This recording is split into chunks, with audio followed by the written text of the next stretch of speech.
Shalom Uvracha à tous nos auditeurs ainsi que toutes nos auditrices. Eh bien, Béchar Tova, ce Shabbat, nous abordons le livre de Shemot. Et le livre de Shemot, il commence bien sûr par la galoute du Ham Israël et il se termine par la sortie d'Égypte et donc la Géoula. Et dans la paracha de cette semaine, eh bien, je voudrais aborder deux questions avec vous. La première, c'est pourquoi la Torah met-elle l'accent autant sur le fait que tout de suite après la disparition de Yosef, eh bien l'homme Israël s'est multiplié de façon surnaturelle.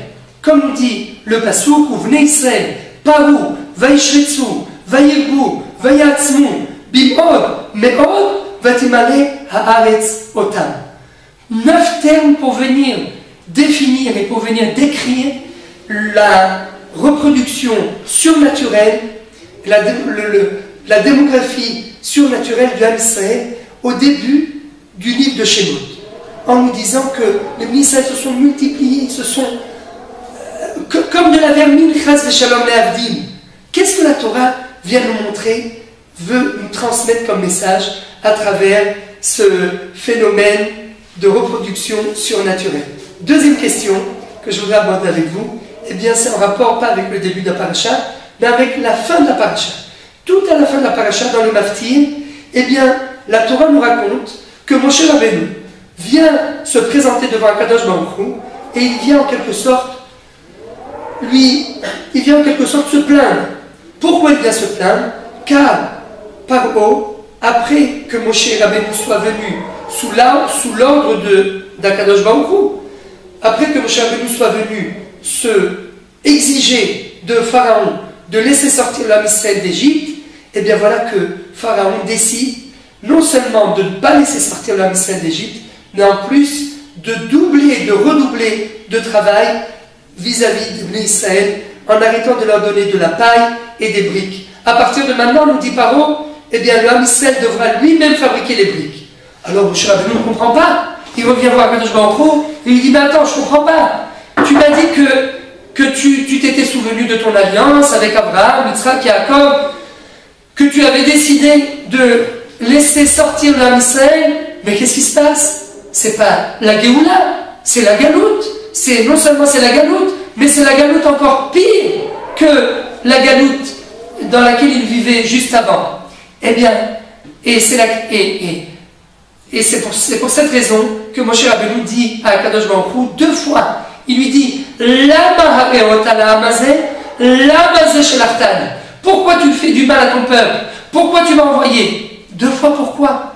Et là-dessus, sur ce passage, eh bien, la question que nous pose le Ibn Ezra et la réponse qu'il nous donne, grâce à cette réponse, on va pouvoir répondre aux 2 questions que nous avons posées. On récapitule juste en quelques secondes les 2 questions. Première question, pourquoi la Torah reflète-t-elle au début de la paracha de ce phénomène démographique qui est la multiplication du Ham Israël de façon surnaturelle?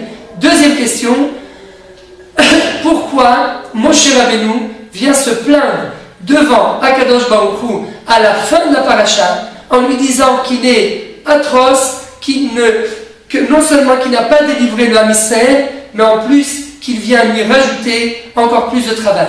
Et là-dessus pose le Ibn Ezra, c'est notre deuxième question. Pourquoi Moshe Rabbeinu vient-il se plaindre? A priori, au moment où Akadosh Baruch Hu s'est dévoilé dans le buisson ardent à Moshe Rabbeinu, eh bien il lui a dit Vegamani yadati ki lo eten etrem melech Mitzrayim lahalor. Je sais pertinemment, dévoile Akadosh Baruch Hu à Moshe, que Pharaon, le roi d'Égypte, ne vous laissera pas sortir. Et pourquoi il ne vous laissera pas sortir?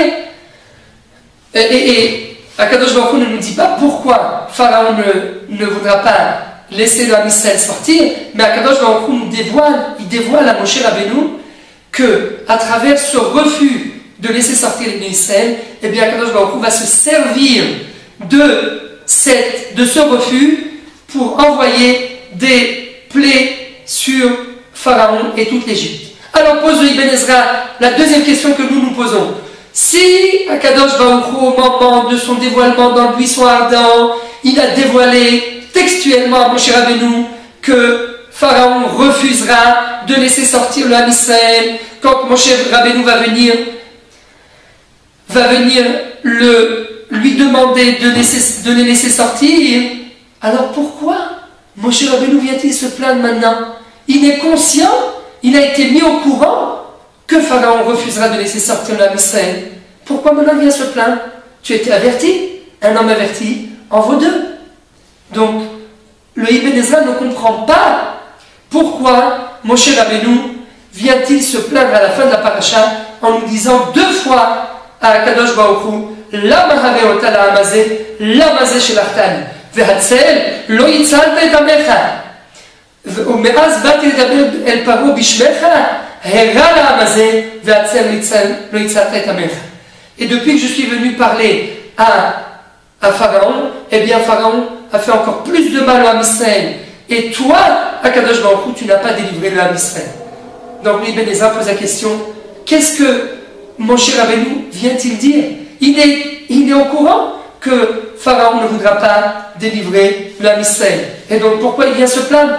Voici donc les deux questions. Première question, le phénomène surnaturel qui est reflété au début de la paracha, de la multiplication et de la reproduction du Ham Israël de façon surnaturelle. Qu'est-ce qu'il y a d'important à travers ce phénomène?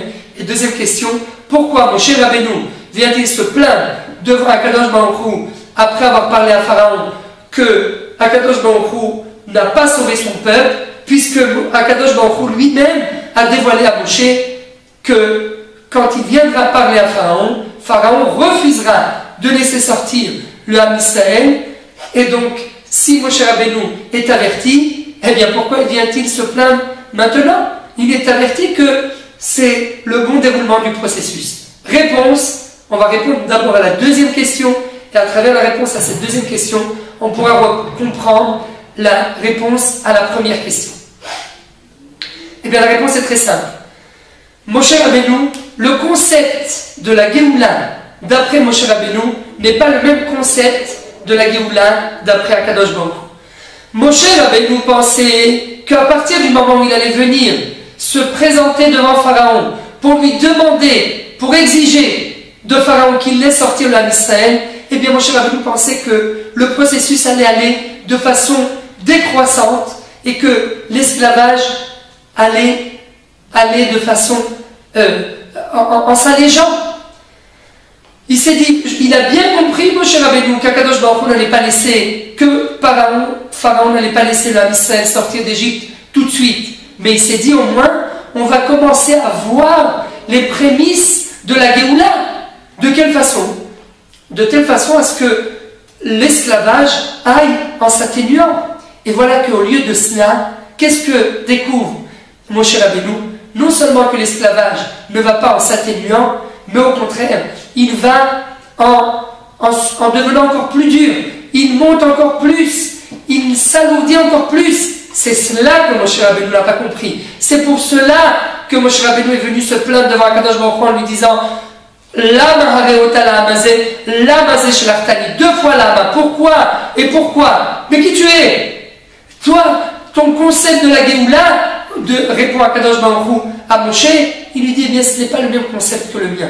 Parce que d'après mon concept, eh bien, moi, j'ai décidé de ne pas alléger l'esclavage et la souffrance des Béni Israël. Au contraire, j'ai décidé d'alourdir encore plus cet esclavage pour que les Béni Israël tournent leurs yeux vers Akadosh Baruch Hu, qu'ils demandent du fond de leur cœur la Géoula, qu'ils espèrent un maximum que la Géoula va venir. Et c'est pour cela que j'ai décidé non pas d'alléger le processus d'esclavage, mais au contraire de l'alourdir. Non pas de l'alléger, mais au contraire de l'alourdir. Et grâce à cette... Et la preuve nous dit Akadosh Baruch Hu lui-même, il nous transmet cette preuve au début de la paracha. Eh bien, nous dit Akadosh Baruch Hu, regardez de quelle façon j'ai entamé le processus de l'esclavage, le processus de la délivrance, de la Géoula, mais au contraire, le processus de l'esclavage, comment je l'ai entamé? Eh bien, en multipliant de façon surnaturelle le Ham Israël. Parce que si vous regardez bien, eh bien, les années d'esclavage, elles ont représenté en tout et pour tout uniquement 86 ans de l'histoire du peuple juif. Ce n'est pas ni 400 ans, ni 210 ans, mais l'esclavage lui-même, à part entière, eh bien, il a représenté 86 ans de l'histoire du peuple juif.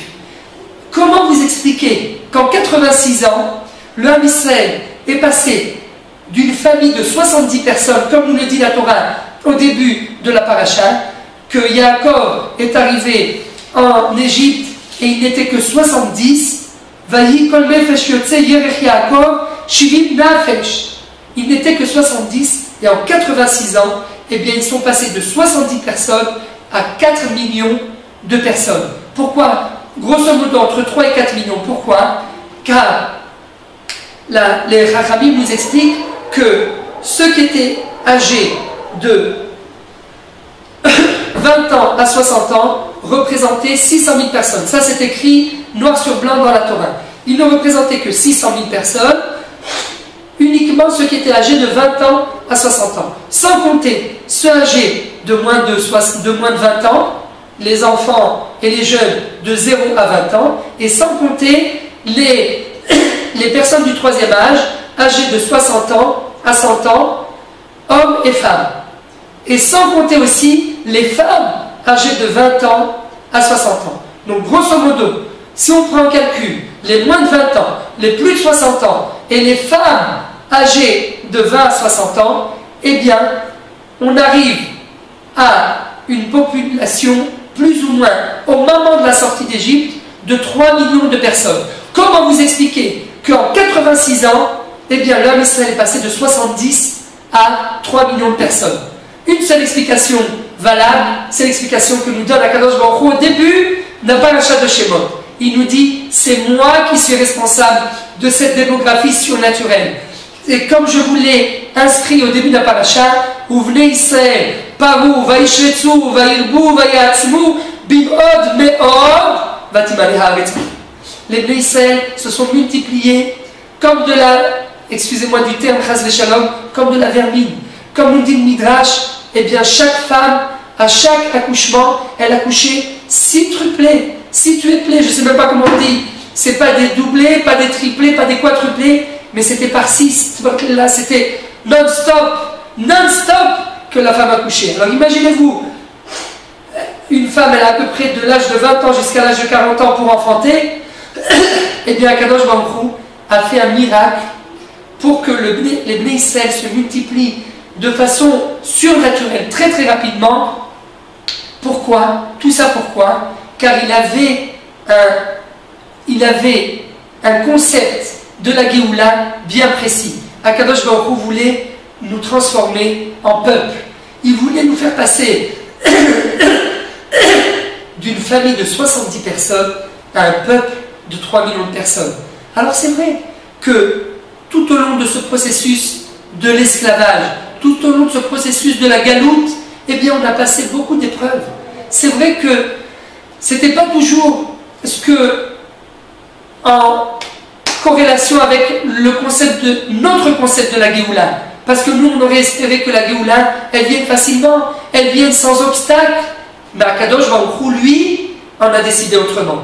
Lui, il a décidé que les Bnei Israël souffrent pendant cette période d'esclavage, mais, encore une fois, il a bien préparé, avant le début du processus de l'esclavage, eh bien, il a déjà inséré à l'intérieur de ce processus les marques de la Géoula, les marques de la délivrance.